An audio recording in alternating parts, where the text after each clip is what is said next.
President Obama accused of using strong-arm tactics to get the FCC to start regulating Internet providers. Now, will that do for the Internet what Obamacare has done for health care? Rich, who, by the way, is joining us with a Hawaiian shirt because he had a bad bike accident. But what do you think about these new regulations on the Internet? You know, they're profoundly un-American. If you applied the same logic that the FCC has applied to the Internet, you would not have box seats at baseball stadiums. You would not have first-class travel in the airline business. You would not have any discriminatory pricing. Everybody would be treated the same. This is much worse, actually, than it appears. So, Bruce, is the consumer going to get the short end of the stick because of this? I don't think so. I think because we're going to regulate the Internet like a public good now, and we're doing that by not having tolls on the information superhighway. And I think that this will, in the long term, be good for consumers. Well, if it's so good for consumers, Steve, I wonder why the whole process has been so secretive. The way in which this has been rolled out, first of all, it's still a secret, even though the FCC voted for it. And then the way in which the White House has been kind of invading the whole process. The FCC commissioner, one of those who voted against it, said the following about that whole process. I believe that this administration had an undue influence on this item that we just adopted today. I think it's unprecedented in my 20 years experience, and I think it's problematic going forward for our independent agency and what it means for the Internet and the Internet experience of consumers. So, Steve, the FCC is supposed to be independent, but apparently the White House essentially wrote the rules on this. Yeah, why obey the law when it's inconvenient? That's been the mantra of this White House from day one. And in terms of what's happened now in regulating the Internet, this is a solution in search of a problem.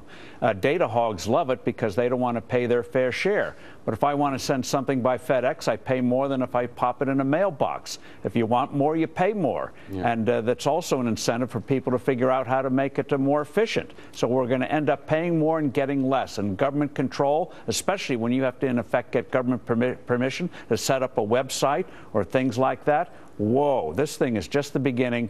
Government control of the Internet. Bad stuff. Bill, it's almost like the administration knows how much the public would dislike it. That's why they're keeping this stuff secret. In fact, it's interesting to note that even though President Obama is part of this whole secrecy thing, back in 2007, when he was still in Congress, he was a senator, he said Congress and the public have the right to review any specific proposal and decide whether or not it constitutes sound policy. And the commission has a responsibility to defend any new proposal in public discourse and debate, but they're not doing it now. Well, listen, first of all, this is not going to destroy the Internet as we know it. It is going to cost you another $2 a month. And the reason for that is that Time Warner and Comcast are going to have to spend a lot of money on lobbyists and lawyers. And given all the secrecy, it looks like they're going to also have to hire some espionage firms to figure out what the federal regulation says. So Emac, what do you think of this? Listen, I think our cable and phone bills are going to go way up. And here's what another FCC commissioner had said. The Internet potential cannot be realized if it's not designed and managed. Do you see any Steve Jobs working in the federal government? And this is totally the Department of the Internet. We're going to have bridge troll bureaucrats hallucinating into reality all sorts of rules and regulations. You know, more rules and regulations doesn't mean efficiency or achievement. Absolutely. Well, and that's one of the reasons it is so efficient, the Internet, because it hasn't had the rules and regulations. Mike, you don't have to be a paranoid to worry about the government coming in and regulating content either. Tom, even though it's all secret, we don't know the specifics of it yet. Tom Wheeler wrote, the head of the FCC, wrote a piece in Wired magazine, and he said the following: my proposal includes a general conduct rule that can be used to stop new and novel threats to the Internet. Now, the FCC, bureaucrats will decide what is and is not a threat, and they're actually going to be able to stop stuff, whereas now it goes up, even if we don't like it, it goes up on the Internet. Yeah, David, this is like Obamacare except for the Internet. This law sucks, and that smacks of censorship. Oh, it sure does. A general conduct rule. Rich, do we know anything about what will be viewed proper or improper? No, but all you have to do is look at history. You know, in the 1950s, it was illegal to buy a handset that wasn't made by AT&T. I mean, that's what we're going back to. This is just so absurd. And Steve, we should remind folks the rules by which the internet is now going to be regulated were made back in the 1930s to deal with phone companies. This is terribly out of date regulation trying to be applied to something that is moving at the speed of light. Yeah, horse and buggy rules for the auto age, which is why Verizon put out a statement in Morse code to show how backwards this thing is. And all it does is freeze what's in place and not allow for progress in the future. It'll become politics how you get ahead in that industry instead of pleasing the needs and wants, meeting the needs and wants of the public. Bruce, you really think that bureaucrats, government bureaucrats, can keep up the pace with what's happening on the internet?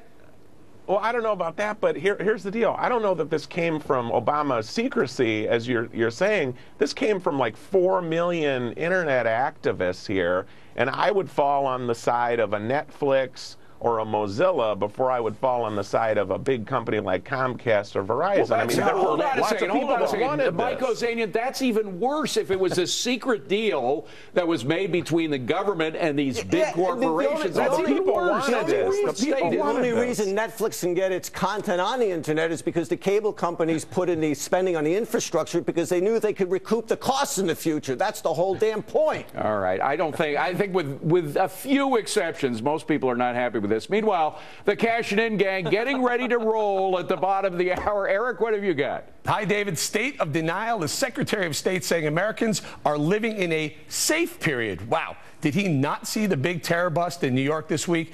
Is this ignorance on ISIS about to cost us? Plus, the president's new warning to ICE agents who enforce our immigration laws.